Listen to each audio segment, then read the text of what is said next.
Talking Nuclear, Listening Lessons for All Net Zero Technologies. Interview with Adrian Bull, Episode 50. Welcome to the My Energy 2050 podcast, where we speak to the people building a clean energy system by 2050. I'm your host, Michael LaBelle. This week, we speak with Adrian Bull, who is the Chair of Nuclear Energy and Society at the University of Manchester, and has been at the British Nuclear Laboratory for more than 20 years. I wanted to have Adrian on to discuss the potential upswing in support for nuclear power. This is seen in the European Commission's proposal that nuclear power is considered green power. Also, in my interpretation, the rapid price increase in gas may be leading governments to look for long-term power solutions such as nuclear. However, Adrian's response is telling. He reflects back on a 10-year social media post where he was projecting that the last decade would be a new nuclear era. Well, I don't think that happened, really. Anyways, I always consider nuclear a special case. First, it is extremely divisive. Thought were going to be discussions on the issue at the university, and they turned into shouting matches. So I know firsthand the deep-seated both professional divisions and I would say divisions overall in society we often hear about. But where does that all stem from? Well, it provides essentially carbon-free electricity. So with our climate change debates right now, this is really important. However, it's always countered by the long-term radioactivity of nuclear waste, the safety issues. So there's a lot of challenges. Second, new nuclear power plants are extremely expensive upfront. And as we discussed, it requires government financial support in one way or another. And finally, the projected lifetime from building to decommissioning is decades and decades. Nuclear requires serious social and political support. End of line. The shutting down of viable nuclear power plants, for example, in Germany, demonstrates what happens when there's a loss of political and social support. I'll just put a link in here to my co-authored paper on German nuclear and Spanish solar and why things were shut down in Germany. Okay, the focus of this interview and the key takeaways are not the technical issues around nuclear, rather is about understanding the social aspects of nuclear power. We explore how the nuclear industry is interacting with society, and if you think the nuclear sector is unique, you'll be surprised how our discussion develops. I was. The lessons learned from nuclear power and public engagement can definitely be applied to other energy generation projects like wind and solar farms. Regardless of your opinion on nuclear power, our discussion is around public engagement, risk management, and towards the end of the interview, scientific knowledge engagement in the media. How to make this happen and what are some good practices. As Adrian describes, the history of nuclear power is not about the failure of the technology, but rather about the finance and communication of it. The perception of the public and policymakers shapes the energy system. This observation is highly relevant when we speak of the energy transition and how to make it happen. In some countries, nuclear power will have a role. For others, absolutely not. But regardless of the technology, the issues of financing and risk perception each shape the energy system in a country. My final suggestion is when you listen to this episode to keep a broader frame of the whole energy system in mind. We delve into considerations of the generation technology in an energy mix. Think of this, the energy mix. Because if you're not using nuclear, what are you using? And, particularly, what are you going to use in the next couple decades? Particularly if in some countries, many countries, nuclear is phased out, the current power plants are decommissioned, what's going to replace that? And finally, some endnotes for frequent listeners. I updated the website over the holiday period. It was a lot of fun.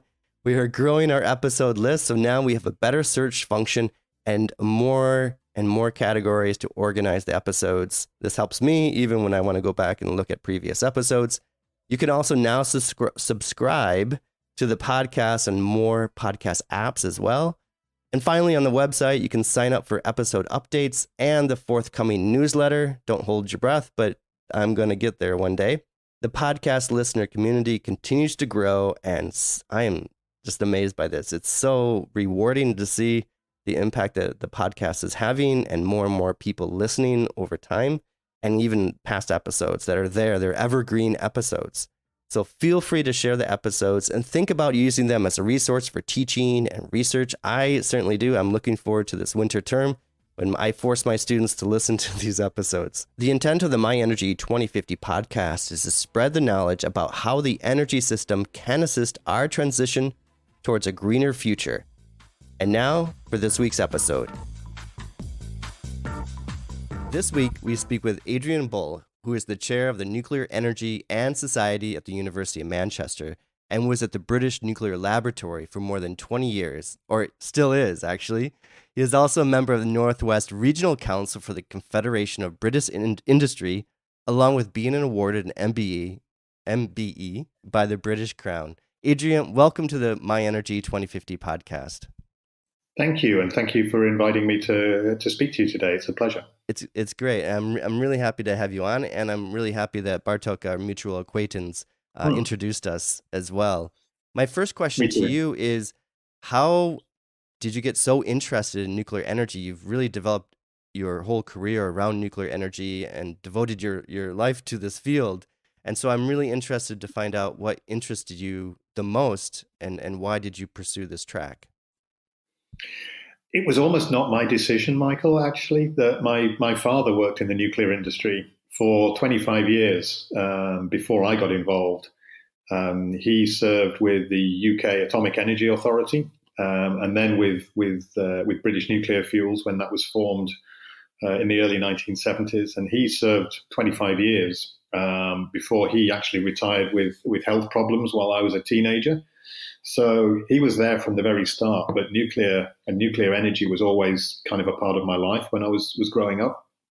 And although he wasn't well when I came to the end of my school days and was looking for university and thinking about careers beyond my education, he still had a number of contacts from his work who came and visited the house, and one of them mentioned, the British Nuclear Fuels sponsor people who are, maybe looking at going into science or engineering or maths qualification. They fund them through not funding their education fully, but they give them a support grant through university, and then maybe they're on the radar for potential careers and interviews when they come to the end of their university education. So that sounded like free money to me at the time. Maybe 40 years onwards, they got their money back, probably one way or another. But I applied. I was sponsored by British Nuclear Fuels through university. And then because I was on their radar, they were interviewing when I was coming up to doing my university finals. So I was able to get employment secured while some of my friends were still chasing around looking for who was going to pay them once they graduated. And I figured if I don't like the nuclear industry, I can always go and do something else after 6 months or a year or so. And 40 years later, almost, I'm still here. So maybe I keep thinking I should probably get a proper job one day and make my own career choice rather than just following my dad's footsteps. But I've had a fascinating and a varied career in nuclear, starting as an engineer. And then moving into more sort of policy and strategy, and latterly for the latter half of my career in more kind of communications and outward-facing roles. So I enjoy meeting people, and I enjoy talking about the industry and its role in wider society. And I guess that's much of what we're going to talk about today. Yeah, exactly. And I'm quite interested to get out of this interview, both your career arch, I would say, over time and how you've changed, and you're getting to the societal perspective, which you're focusing on now, which is very interesting for me, but also how the industry itself has evolved over time. And maybe we'll get into some quick questions that I was going to hold off on later, but really at that time when you're looking to go into the nuclear industry, when you got this bursary for it, what was the perception of the nuclear sector at that time? I think, to be fair, it wasn't great. It had been a lot greater. So we're looking at the time just after 3 Mile Island, because I went to university in 1980. 3 Mile Island was 79. So, the kind of bubble had burst on nuclear as being the great white hope. There was a lot of confusion and blurring of the lines, I think, between civil nuclear power generation to make electricity, and the nuclear weapons program. And there was a lot of anti-nuclear weapons at the time, with fears over a Cold War between the West and the East. So nuclear was, I think for many people, was a sector that they went into almost as a last resort if they couldn't get a job in construction or pharmaceuticals or whatever they might want to do. Oh, well, the nuclear industry is recruiting people still. There were quite a lot of people who had joined and then sort of progressed through the ranks. So there were a number of quite a lot of vacancies around in the nuclear sector at the time. It was growing, and certainly in the UK, and they were looking to recruit people. But I figure I almost made I entered a sector that 10 years or 20 years later I might have had to fight quite hard to get into, and I entered it almost by stealth because I had a family connection that had led me to connect with it prior to university. But I think it's fair to say in that early 10 years or so, with first of all 3 Mile Island and then Chernobyl happening 3-4 years after I joined, because I signed up started my employment in '83. It was some fairly dark days at that time, and there was still a stable UK sector in the UK. Sizewell B was being built, and the AGRs had been, advanced gas cooled reactors had been built. So nuclear was providing quite a slug of UK electricity. But a lot of the hopes for a sector that was going to continue to grow and expand globally soon got turned on their head soon after I joined. Mm-hmm. And please correct me if I'm wrong on this, but also that was the time of coal and the coal miners' strike as well. And so nuclear still wasn't perceived as this is what we need to go forward, or what was that balance there? I think that's an interesting question, because in the UK, you're right, there was a miners' strike that had happened in the 70s, and there was another one that took place in the 80s that had less of an impact on the public. Because it didn't lead to the power cuts and kind of rolling brownouts that the 70s miners' strike had done. And part of the reason for that was the UK had a much stronger, much greater share of its electricity coming from nuclear. So it wasn't necessarily publicised so well, but I think government and policymakers recognised that it was the nuclear industry operating quietly and steadily in the background that helped to keep the lights on during the early 1980s, when the miners had been causing a lot of challenges for the coal sector. This was before we had a big dash to gas and coal. A lot of coal plants were sort of shut down and replaced by gas plants through the 90s. So at the time there was very little renewables. So it was essentially coal and nuclear were providing the bulk of electricity, and nuclear was playing a big part to help keep the nation's lights on. So it's important to remember, of course, this is a time when we only got relatively limited information through our newspapers and through a couple of news broadcasts on TV a day. We didn't have that wealth of access to everybody's views on everything that we do now. But the kind of the quiet, I feel like, quiet recognition by government was nuclear had helped to save the country's economy to a large extent through those early years, and I think that stood it in good position for the future. Is that kind of describes even to today the role of nuclear power in the UK? Is this quiet industry that's been producing sufficiently over time and quietly over time without, things come up, right? Accidents have happened. Sure. But it has been quietly happening in the background while gas has entered the market and renewables have entered the market. So my question would be, overall, would you characterize it as this quiet energy sector that's continued to produce energy? Yeah, you could almost say an unsung hero in some ways, that people have been perhaps wary about shining the spotlight on it too much and perhaps reflecting their own active support for nuclear. But we saw it again after Fukushima in the UK, when there were a lot of plans for nuclear new build progressing at that time. Government was still remained very supportive of nuclear, whereas Fukushima could have given them an opportunity to have a rethink and change their policy. And the UK's position on it was they recognised there was no way they were going to progress and hit their low carbon targets and continue to make progress in that direction without a replacement nuclear programme for those certainly UK reactors that were getting towards the end of their lifetime, and in fact had already started to close some of them by the time Fukushima happened 10, 11 years ago now. And back in the 1980s, and I'm just reflecting on your role as a member of the British industry, the CBI, and because I'm really interested in this industrial perspective. And while you are in the nuclear sector, and that's I would say your employment, you're on this board that has this interaction with British industry. And overall, what is your feedback or your impression of British industry of supporting nuclear power or not supporting it?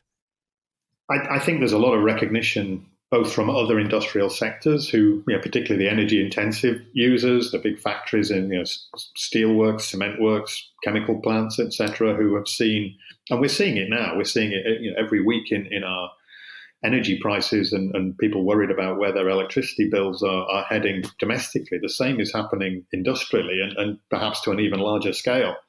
It doesn't perhaps just mean a few more pounds or dollars or euros on a monthly energy bill as it does for consumers. But if a big energy intensive industry is finding itself uncompetitive because its energy costs that are outside its control are going up so high, and somewhere else in the world can do the same thing for and get access to that energy at a lower rate, they go out of business. So it isn't just a question of it's a shame we have to pay a little bit more. It can for businesses that are dependent on their energy either for reliability, factories where quality assurance is critical, or cost-wise. That can be a deal breaker for them, and it can be the difference between there being a viable business and not. So I think there is a lot of recognition from that perspective of the role of nuclear within the market, but there's also a recognition of the other benefits that certainly in the UK the nuclear sector brings. There's a very strong and vibrant supply chain, which isn't just a nuclear specific supply chain. So a lot of that engineering and technical supply chain supports other businesses as well. And the way that the industry tends to be located, quite a lot of it, there's very little of it in London and the southeast, where a lot of our other economic activity is centred.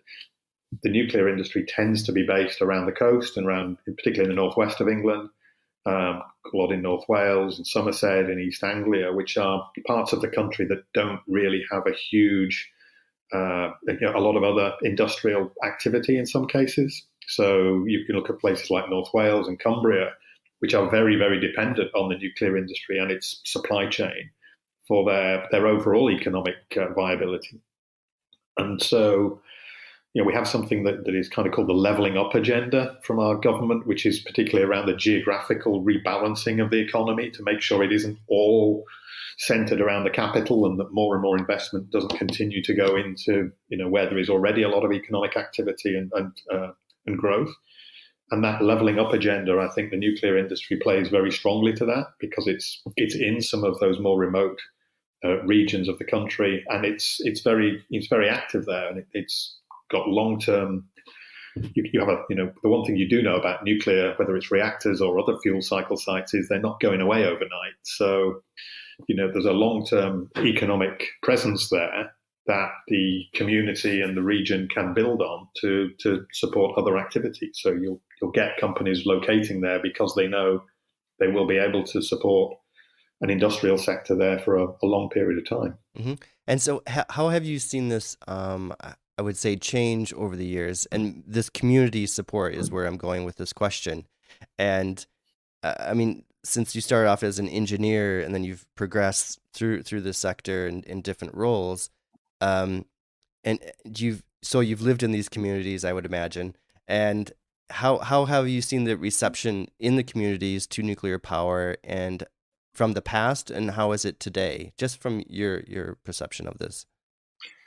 That's a really good question. To be fair, I haven't lived specifically anywhere other than around the Manchester Preston area, but both of those are close to nuclear sectors as well. But I've spent a lot of time travelling and doing business and working with many of the people in places like Cumbria and North Wales in my career. And I think there's almost like a ripple effect. There is within the community and what you might call the travel to work area around the nuclear facilities, there is a lot of recognition of the role that it plays and a lot of support, or at least you might say strong level of acceptance of nuclear and people recognizing how important it is to their society.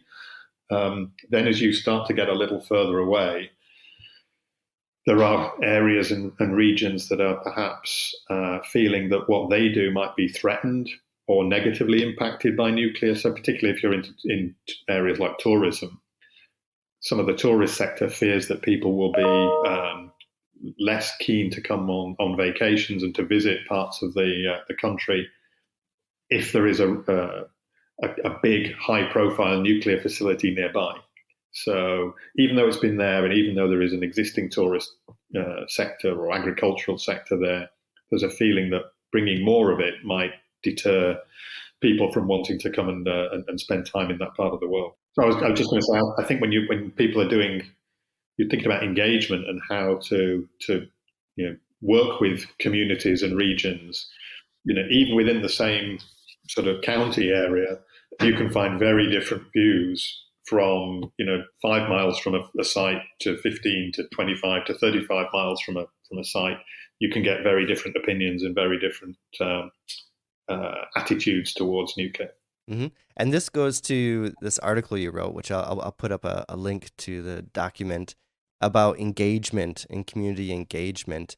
And how do you, and I'm really interested in this, how do you engage in the community where you have the people that recognize the employment or the positive business impact in the community, whether that's attracting other businesses or just supplying jobs, which is very important.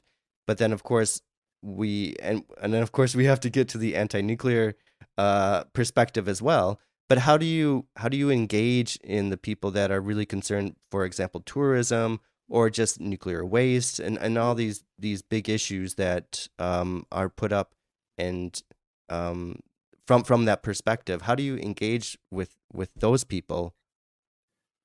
That's a great question, and I think the first two things for me are: one, bring them into the conversation. Don't try and have a conversation that they are not part of about them, but bring them into the conversation from the very beginning. It's never too early to engage with them, and I've seen this a lot where people will say, "Oh, we want to bring them in, but we want to make sure we get our messaging and our picture and everything." No, just bring them in from the start, because if they know you're talking and they're not in the room, immediately that creates a negativity and a hostility that there's a conversation going on that we're not allowed to have a part in yet. So bringing them in from the very start, and then it sounds really stupid and really basic, but just listening to them before we tell them anything. Listen to what their concerns are and what their views are and what they, do they recognize some of the things that we want to talk to them about, or is it, are they disbelieving? Do they just not know stuff? Do they have a different view? Are there some common things that we can agree on before we start to move forward and identify where we might disagree? So listening and respecting people's views is just absolutely critical. And so often, I think, as an industry, we've tried to talk to people about what we think they are concerned about or misinformed about, and actually it's totally different. And if nothing else, you gain respect by letting people have their say and having an open two-way dialogue that is respectful to one another. I remember doing a talk once, and it was an evening talk, and it was in it was a political group up in Scotland, and it was a Labour Party group probably 15 years ago. At the time, the Labour Party was not particularly, maybe a little longer than that, but they were quite sceptical towards the nuclear industry. And a lady came up to me at the end, and we'd had quite a lively conversation. That they'd asked some challenging questions, and we'd had a good sort of lively debate where we didn't always agree with each other. And a lady came up to me at the end, and I'll never forget what she said to me. She said, "I don't agree with you, and I'll never agree with you, but I've had a really good evening talking about it." And I thought, what a great bit of feedback. She's quite wedded to her views, but at least she's taken part in a discussion where we've aired, the positives as well as the negatives. And she may not change her view. She may never change her view, but at least if politicians decide to do something else, and to go forward with nuclear, she may at least be less likely to actively oppose what they've done, because she's been part of a conversation in the round where we've talked about the pros and cons of not just nuclear, but other options as well. And I thought, what a really nice bit of feedback to come and tell me. I still don't agree with you, but I've really enjoyed talking about it. Yeah, that's Because great. I think that opens up at least a level of respect that that lady would be open to listening to something the nuclear industry might say to her in the future, whereas maybe prior to that she would have been less so. But it's also a good lesson, a good experience to relate for other. I'm just thinking of energy technologies as a whole, Mm, whether that would be installing more solar or installing a wind mm, farm. You would have these conversations as well, regardless of the industry that you're representing. And maybe my next question would be what are your takeaways from from these public engagements talking about, because it's really high technology, high science, very complex things that produce waste, but also the landscape has all these factors that people are concerned about. But it also applies to other energy, with say generation units. What mm. what are some key takeaways or advice you would give to others? Well, I think you almost answered your own question there. I think for me, one of the biggest lessons is if you have a conversation just about nuclear, then it becomes very polarized into the advantages and the disadvantages of nuclear. And if you're having that framed around a should we have nuclear or not question, it's very easy for people to say no because they hear about the challenges that we have, and they're all legitimate challenges around nuclear that people are concerned about. The fact they can't see radiation, the fact that it's very big infrastructure, it's technically complex. When things go wrong, they go very badly wrong potentially. There's a legacy for future generations that concerns people. There are historic links to the military. So there's a lot of legitimate stuff that is in people's minds. And if we have conversations that are just about that, it's quite easy to say on balance, I hear the good stuff. I also hear the stuff I'm not comfortable with. I'm going to say I'd rather not have it. Far better, I think, to have a conversation about energy or electricity in the broadest sense and say to people, we have some challenges to meet. The trilemma, as it's often called in the UK, of, environmentally sustainable, reliable, and affordable electricity. Okay, folks, how should we do that? That you be the energy minister or the prime minister or whatever for a day and think about, given the pros and cons of different technologies that we can perhaps agree on, how would you like an electricity mix to look?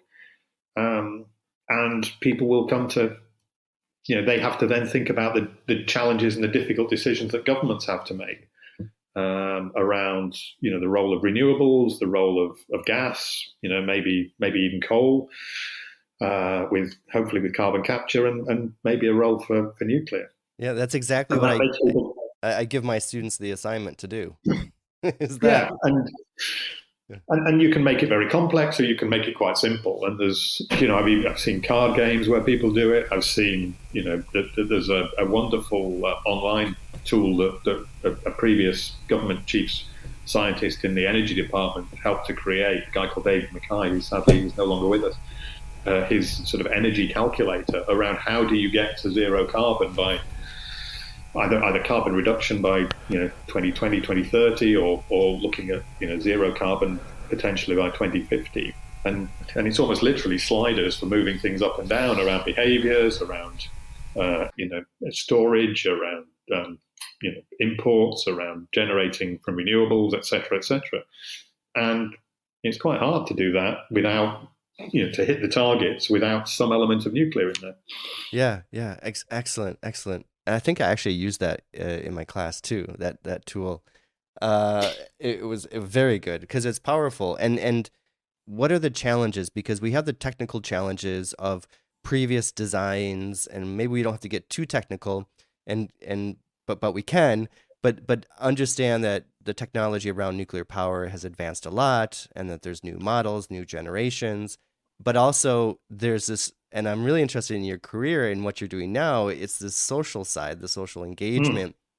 And how would you frame the nuclear industry as a whole with the tech, is it 50% technical challenges and 50% societal acceptance, or what are the challenges for the nuclear industry going forward? I guess you can approach that question in a number of ways. I mean, there's a whole there's a limitless amount of technical work that we can do to go and explore new technologies, bring in new innovation. It doesn't have to be created from the ground up in nuclear. It can be bringing in technology from lots of other sectors and thinking how that can benefit nuclear. But in my mind, when you look at the history of nuclear, not just in my country, in the UK, but elsewhere in the world, it's very rarely the technology that gets in the way of plants being built. It's almost always something to do with either finance or communication. And the finance piece is sometimes linked to both technology and communication, because it's where does the industry get its funding from? Does that come from government, and how much risk do they attach to investment in nuclear, either direct government or other sources of funding? And far more often than not, in my opinion, or in my experience, it's kind of the either directly public opinion or it's policymakers' perception of public opinion, which can cause them to make decisions to either withhold state funding, or to attach a very high interest rate to state funding, or to change policy so that nuclear is harder, more expensive to deliver in one way or another. Because it is so big and it is so complex that it's virtually impossible to bring nuclear plants into operation without some form of government involvement, one way or another. I mean, we've seen it in the UK recently with Hinkley Point C, big new project funded by EDF, who obviously are backed by the French government, but even they needed financial support and involvement from the Chinese to come in as their partners to bring that project into operation, and hopefully bring it into operation. It's currently in construction. So if you've got state-owned utilities of the size of EDF that bring in financial partners to spread the burden, there aren't going to be many organizations that have, even at state level, that have got deep enough pockets to do this themselves, and certainly if you're looking for funding elsewhere. So I think quite often governments and policymakers believe the public are much more anti-nuclear than they actually are. And so are good at sometimes connecting those two pieces together and getting policymakers and government officials to realize nuclear probably isn't the big red button for your voters that you might fear that it might be. Maybe it was 20 years ago, but the awareness of climate change has developed so much. We've seen in the UK over the last 10 years much more hostility towards sort of fracking for shale gas in underground, and a lot of protests around that, far more than we've seen around nuclear. And I was at a couple of energy policy debates some years ago where it almost felt weird to be, the word nuclear would get mentioned and people wouldn't react and to suck through their teeth. It was when people mentioned fracking that happened. It's like, oh wow, are we suddenly the good guys, or amongst the good guys? We're certainly not the bad guy in the room. In comparison, so, yeah. I think there is a lot of a recognition that nuclear plays a positive role and can continue to do that. There is probably less recognition that we're going to be scaling it down before we can scale it back up again, certainly in the UK, and that our plants are going to be closing over the next 10 years or so. So even our new build plans that are currently either under construction or in different stages of planning are going to do very little more than replace the reactors that have closed and are going to close over the next decade or so. And we need to think then, do we want to just get back to where we were, or do we perhaps want to go a little further and bring in some of the advanced technologies, smaller reactors and so on? But I think when you talk to the public about that, talking about new technology and advanced technology and smaller designs and more innovative designs, to me it's like, well, do these not work then? What's wrong with the ones that we've got? If you get on an aeroplane, do you want the pilot to tell you it's a new plane that's new technology that's not been tried much, not been used much before? I'd rather go on the one that I've been going on for the last 20 years. Thank you. It might take me 10 minutes longer to get there, and it might not be so comfortable, but I don't necessarily want to be trying out the prototype at 30,000, not a prototype, but the early flights at 30,000 feet. Yeah, I actually watched these air disaster movies with my son, and they talk about the latest planes. There was new technology, and here's what went wrong that caused the plane to crash. So yeah, proven technology. We actually, my partner and I had that a couple of years ago. We went on a flight, and the pilot came on as we were. I can't remember if we'd taken off or not, but he proudly told us it was something like only the third flight of this aircraft.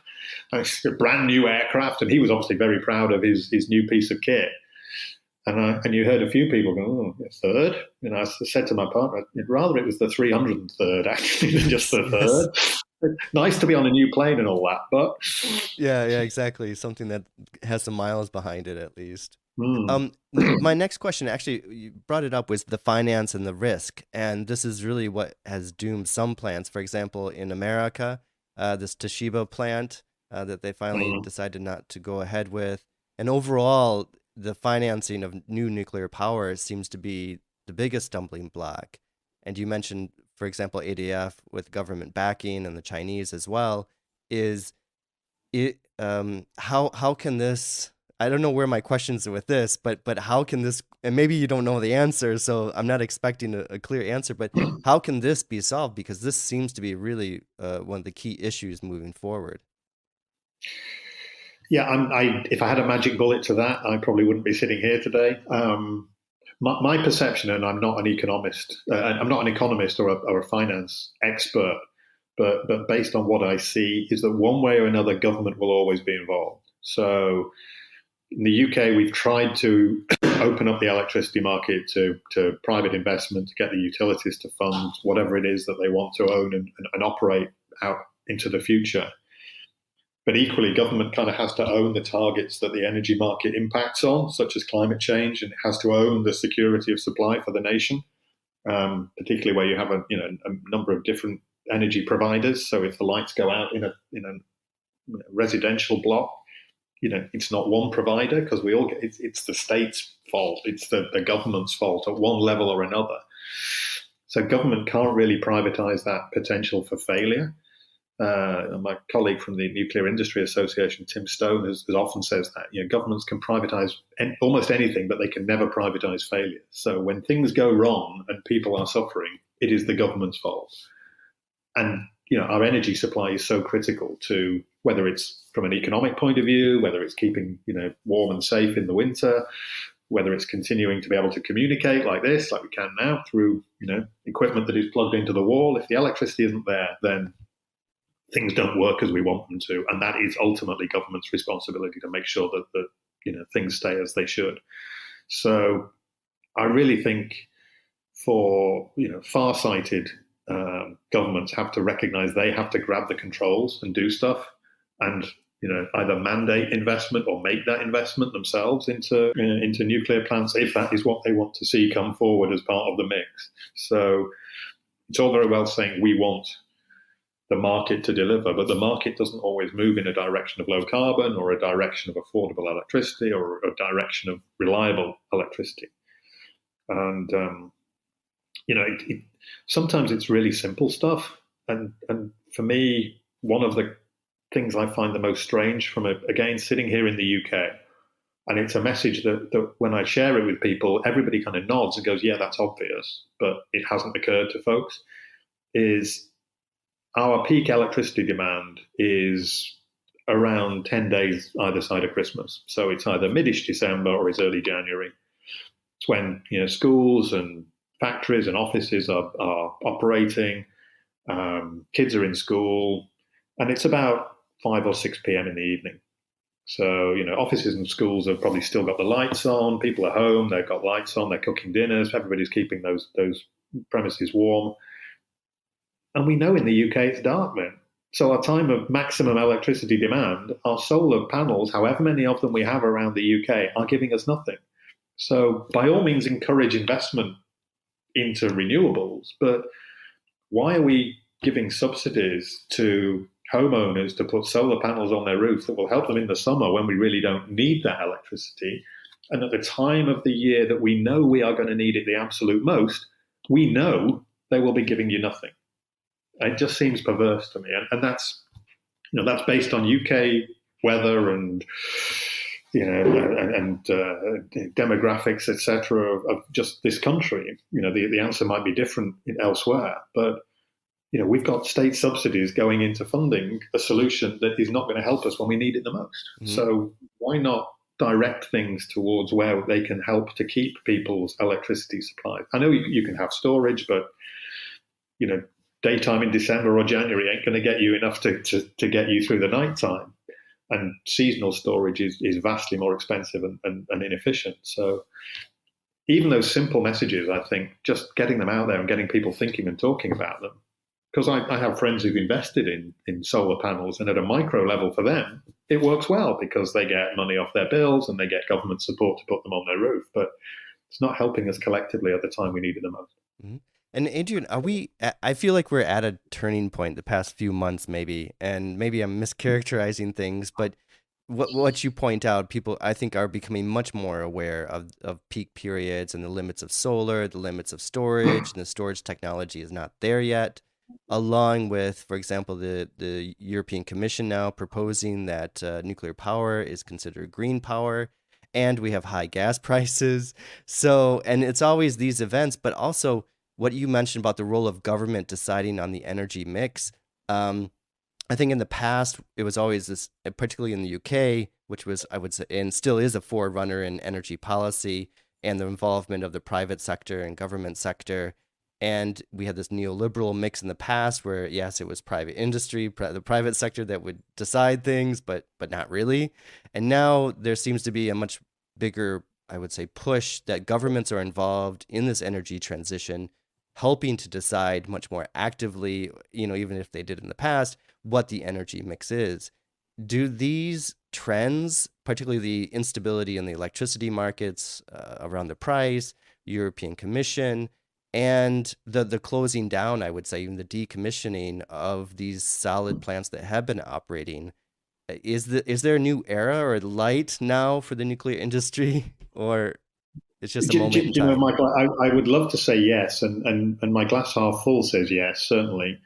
I think there's a challenge, which is the lead time from decision making to actually having a plant operational is so long that you really need to almost ignore the day-to-day noise around energy prices or whatever might be happening in today's market or this year's market and think, where do we want to be in 15, 20 years' time, and how are we going to get there? There are several general elections in the UK on a 5-year drumbeat between somebody making a decision to invest and something actually starting to produce electricity from nuclear, whichever technology you might go for.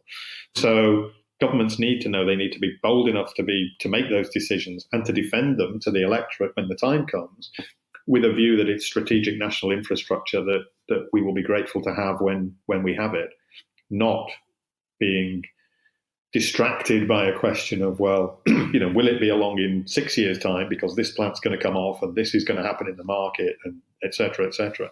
Yes, we should have been doing this 10 years ago.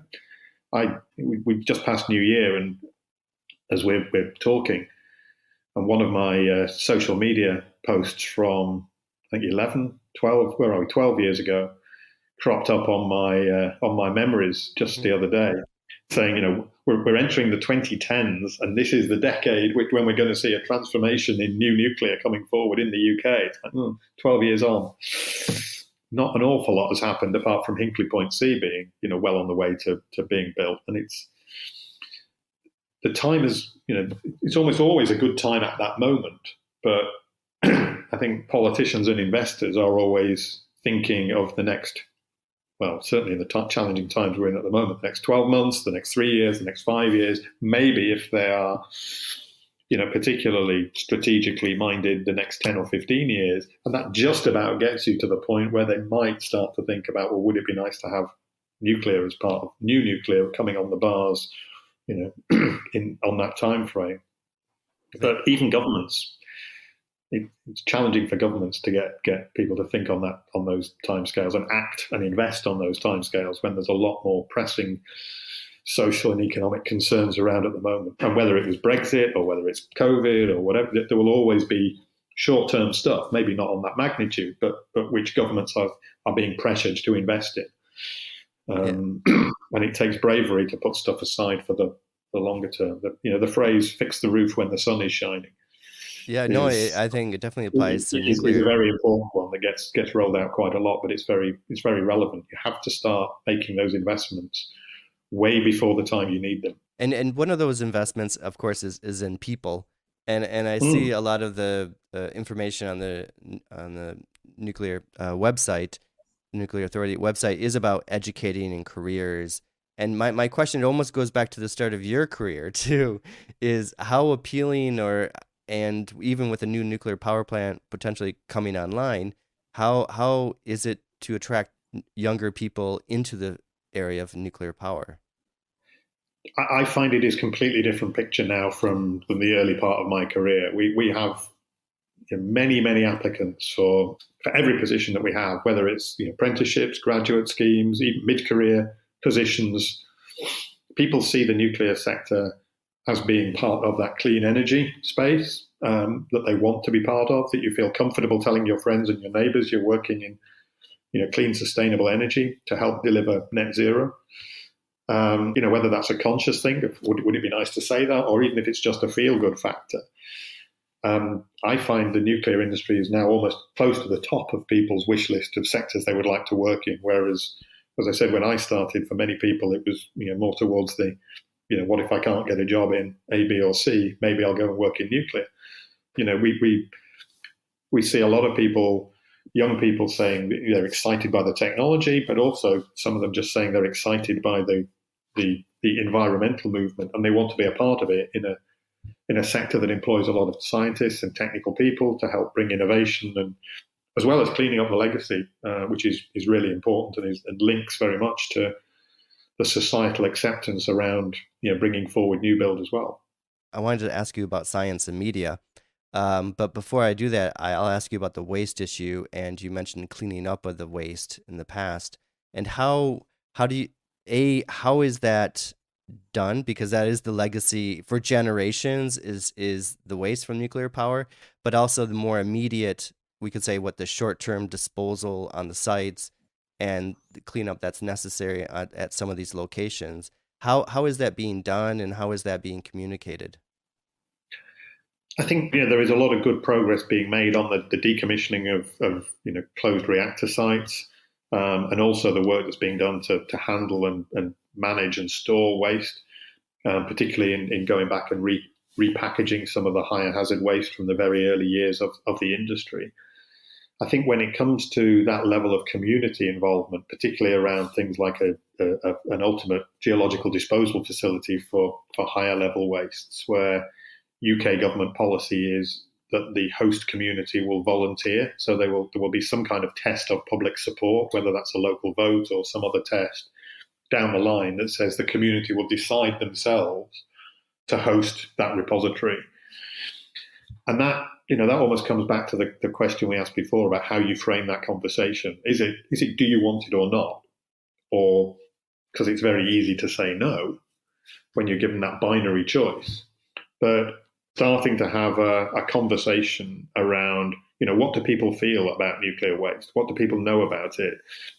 What do we do with it at the moment? Is that a long-term sustainable solution, or does society have to move on in a way that involves a community, hosting that material deep underground in a safe, secure environment, and then looking at what the economic sort of implications are of a community taking that step and hosting it, and thinking of the financial support that they would get and what they could do with that. And it's, there's a parallel in the waste management and the cleanup and decommissioning of sites all around the world, with, the industry has a slightly paranoid obsession almost with cleaning away everything that it ever created. Every last atom of the nuclear industry's legacy has to be identified and removed. So we leave the world, as a green field almost. But when you go to those communities who host nuclear facilities now, certainly in the UK and in many other parts of the world, there is nobody living there that remembers a time when it was a green field. It was certainly for UK sites, most of these were industrial facilities before they were nuclear facilities, but there's always been some kind of industry there. So even the older people living there don't remember a time when it was a green sort of field with cows and sheep grazing on it. So it's not a restoration of something that people knew before and want to return to. But for anyone alive today, and certainly for future generations, it's a change. It's removing the industrial activity that is there and bringing something that they have never seen before. And I don't think the industry perhaps has the conversation in those ways. It doesn't say, how do you as a community want to reflect the industrial legacy that is here now for future generations? And you can take examples from outside of nuclear, and the two cities that come to mind, the city of Sheffield in the UK and the city of Pittsburgh in the US, and I know Pittsburgh quite well from having spent time there. Both of them established through the steel industry, but both of them have relatively little steel industry still operating there. But they don't hide away from the fact that those economies were built on that, on that industrial activity from steelmaking. To take a very simplistic example, Pittsburgh's football team is the Pittsburgh Steelers. Sheffield have a football team that is known as the Blades. The history of steelmaking is woven through all of the societal infrastructure that is there, and former steelworks are now converted into, whether it's shopping malls or, apartment blocks or whatever it might be. Now, I'm not suggesting that we turn reactors into apartment blocks, but I do think there is a space somewhere where we say to communities, how do we leave a legacy that acknowledges the economic impact and the industry that, this generation, previous generation, their fathers and grandfathers or mothers and grandmothers worked in and provided the food on the table for many of those people. Let's not just erase it and pretend it never happened, but let's listen to the community about how do we balance leaving some kind of a legacy with making sure that the site is clean and safe and secure. Yes, or even, and that extends to things like the supply chain as well as the actual nuclear infrastructure as well. Yeah, or preserving the nuclear power plant in Visagnius, Lithuania. They've closed down that nuclear power plant there, which was the same type as the Chernobyl reactor there. But there's some really interesting urban research going on about the role of the nuclear power plant and the town, because the town was created only for the nuclear power plant, and so there's this very interesting dynamic of how does the town continue economically without this nuclear power plant, but also preserving the legacy, just like there's a legacy in the coal sector or the steel sector, and having a nuclear power plant that is part of the history, the energy history of the region. So how do you respect that if something's decommissioned because so many people worked there? So, or build something new. You hit on a really important point there, because there is a sense of identity, of community identity and an individual identity, that we run the risk of causing damage there by removing that completely if that is not what people want. Yeah, and what do they do afterwards? And I'm sure that's going to be much more prevalent in the UK with more decommissioning happening. My last question to you, though, is about the media and science. And maybe it's just the past few years, and this could even, we can look at COVID, we can look at climate change. But I think this topic is really relevant for the nuclear sector as well. In how is media, and you mentioned at the very beginning, that was a different time when you started of just a few media outlets able to communicate about issues, basically. And now we have this plethora, including this little podcast, of communicating what science is and understanding science, and it's part of this media landscape that people consume. And maybe from your understanding, and I really like this quote from the Science Media Center, is the media will do science better than scientists do the media better.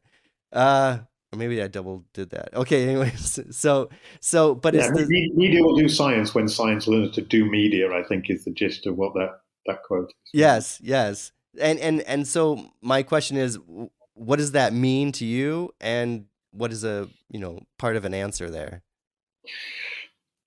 I think it's about science and science-based industry moving away from let us show you how clever we are, because that will reassure you that we are experts in our field. And it comes back to almost moving around to the question we raised before of, you mentioned the kind of message, voice, channel, audience, outcome. It's thinking about the outcome. What does it mean for me? Why does this matter to me? And getting trusted voices to deliver or to talk about that message. So, there's a huge parallel here. You mentioned it just then, which I think is really insightful. And all industries, certainly science-based industries like nuclear, need to learn from, of the way that COVID has been communicated over the last 2 years. That we've seen messages come from government officials, we've seen messages from scientists, we've seen messages from healthcare workers, as in, these are the people who we see on our TV screens and we listen to. And we have different levels of trust, perhaps, between a doctor or a nurse in a hospital and a scientist and a government minister. So who do we get to deliver those messages and to talk about these issues that we think people will trust? And also, what does it mean for the audience? So it isn't just, we are very clever. Let me, I don't want to have to become an amateur or a semi-professional virologist or immunologist to understand the risks of a vaccine versus the benefits of a vaccine. I want somebody I trust to tell me what I should be doing. But if I don't trust them, it doesn't matter what they say. So they can have as many letters after their name or qualifications or the job title if I don't trust the person. So, we've seen a lot in the media about getting the healthcare workers and the people at the sharp end who are dealing with patients to talk about what they see and why that's important. In nuclear, it's good to get people who work in the industry, but who are not the executives and the communications professionals, but who are doing a day job on a reactor, on a decommissioning site, or in a research lab or whatever, to talk about the work that they do, why that's important to them, what that means to them, how their work in their day-to-day activity links to a wider benefit to society. And, take the passion and the understanding from those trustworthy sources in general, because we recognize that they are more like us, rather than listen to a whole lot of scientists speak. And if I may, I've had a couple of things lined up that I might show. There's one that really sort of speaks volumes on this. I did some work with the Sri Lankan authorities a couple of years ago as part of an IAEA mission to Sri Lanka. And we talked to them about the work they were doing and the stakeholder engagement they were doing. And they showed us very proudly a brochure they produced for their audiences. And it was one brochure for all of their audiences. And it was in their native language, so they were really proud of that. And that was a good thing. But hopefully you can see it. This is the front cover of the brochure. The cover has a cutaway of a reactor design on it. When you look inside, there are, lots of technical pictures of what fuel rods look like. There are sort of decay charts of the atomic nuclides. There's lots of graphs. There's lots of text. There are, I think, 48 pages or 30-something pages in here. There isn't a single human face in there. So it's like, great. That's really nice for maybe people in school or university who are thinking about technical careers in nuclear that will tell them about but is that going to land well with a community leader or a school teacher or somebody who has to talk about this to other people? Because there's no people in there. And it's all about people at the end of the day. If you have people to talk about what it means to them, it doesn't always have to mean splitting of the atom. It might mean food on the table because somebody works there. It might mean recognition that it's delivering clean electricity. It might mean that it's supporting other jobs in the economy. Whatever it means, talk about what it means to them and why that's important. So there's a place for the thing that they produced, but we did say to them, you might want to think about getting some personal stories from people who either could work in the industry or already work in the industry in other countries and what that means to them. And we see a lot, in the UK, we have community stakeholder groups around the nuclear facilities where anyone the authorities are represented, the local community groups, the emergency services, the regulators, the environmental authorities all come together and share their information and activity that's going on in relation to the facility. But the public can come too. And they can all come and they can all ask questions and they get those questions answered. So it's a way of hearing from and building trust. The benefit isn't just the question and the answer. The benefit is sometimes I know the person now who works there. I know the regulator, and I've had a cup of tea with them afterwards. And, I know where their family go to school, and we talked about our holidays, and we build a trusted relationship so that, heaven forbid, but ever there is an accident or an incident, I will now believe what they're telling me rather than it being a stranger that I've never met before. And then those community leaders who go to those meetings can pass that message on that they believe in because they've heard it from a trusted source and share it. And it doesn't just have to be about accidents. It can be about plans for new investment or the future of the site or whatever. But all of those conversations take place through trusted networks rather than suddenly somebody appears that you've never met before who wants to tell you something that is important to them, but you don't feel is important to you. Mm-hmm. So it comes down to this local level, there's relations between people, in one sense, regardless of the technology. And the parallel with COVID is great, and we're looking at doing some research into this in the university at the moment, that we've all kind of become amateur scientists, amateur statisticians over the last 2 years. We're looking at data that comes out and thinking about how is that data different from what I was seeing last week or last month. We've all got friends and family members. I've had multiple conversations with people I've been with over the Christmas, New Year period.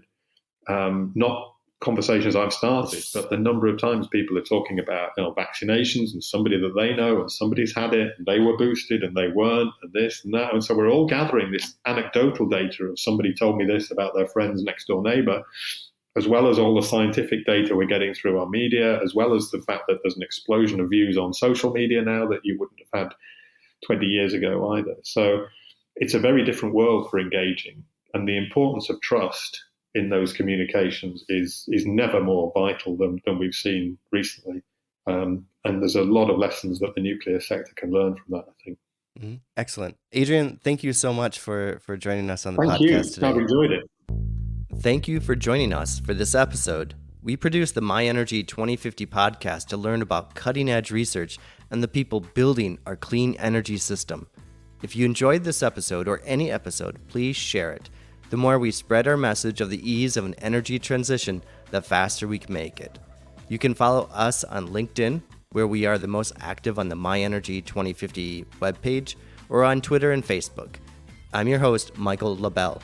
Thank you for listening to this week's episode.